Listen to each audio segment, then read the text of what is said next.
My parents hate video games. They think they're addictive and major time wasters, and they're not alone. Most of America believes the same, and they're also not wrong. Studies over addiction and violence, video game violence, and desensitization have all pointed towards them being right.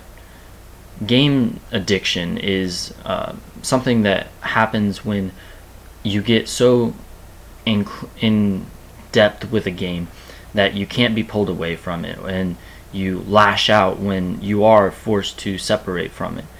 Games are developed this way very much on purpose.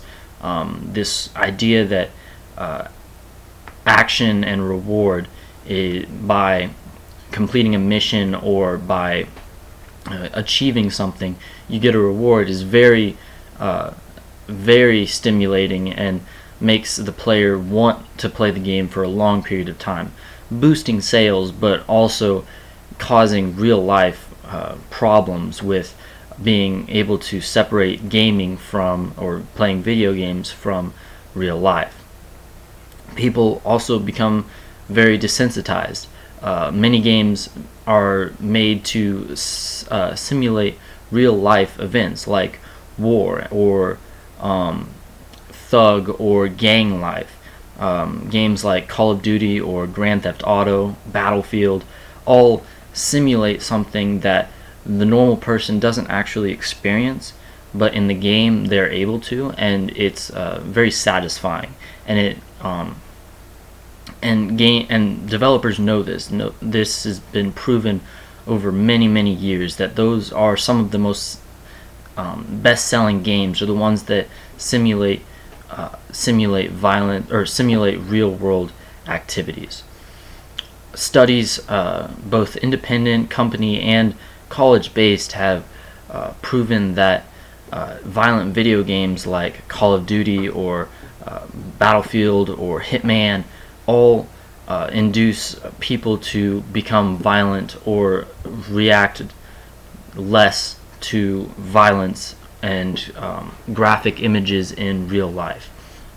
Studies like Tobias Geitmeyer and Dirk Muge have accumulated around 96 independent studies testing around 37,000 people in this method of, they would play the video game. Some would play violent video games, some would play non-violent video games, and then they would put graphic images in front of them and see how they react. The people who played the non-violent video games were very horrified by these circumstances of death, of killing, of bombings, and the people who played video games that had violence in them reacted lesser, because their mind was still on the mindset of killing equals respawning and going back to the spot where you died, or killing does not equal the game completely ending. It's not the end of a life, it's just a restart.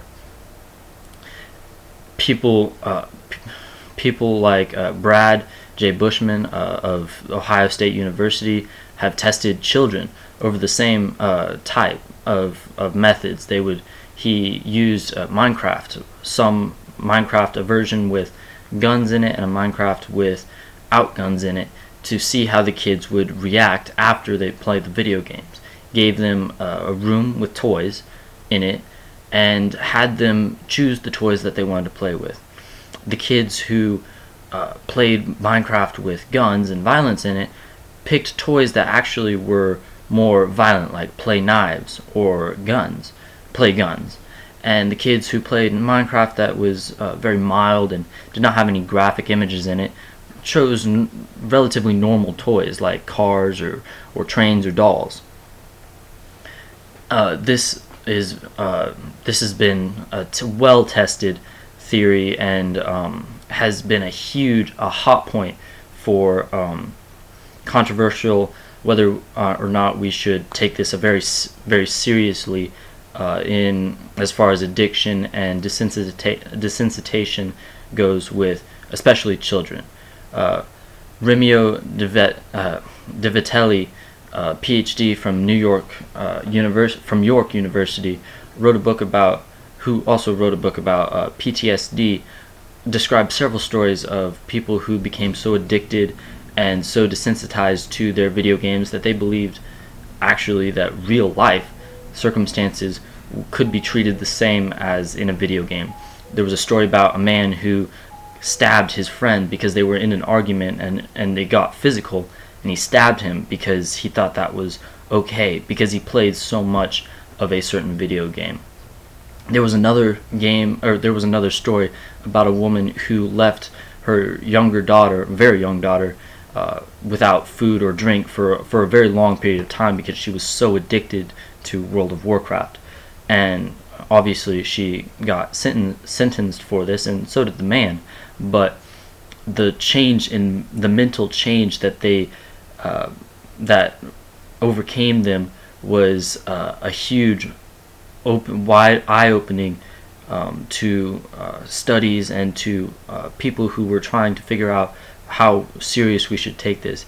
And in recent, actually, China and Japan have actually put in institutes where they help with gaming addiction, where they help relieve gamers, where players, of their constant need for the video game. And this has been a huge step, and since about 1993 it's been a controversial topic, and it's just now getting resolved. So as you can see, video games definitely cause people to change their mindset, and there's a reason the case is labeled R for restricted.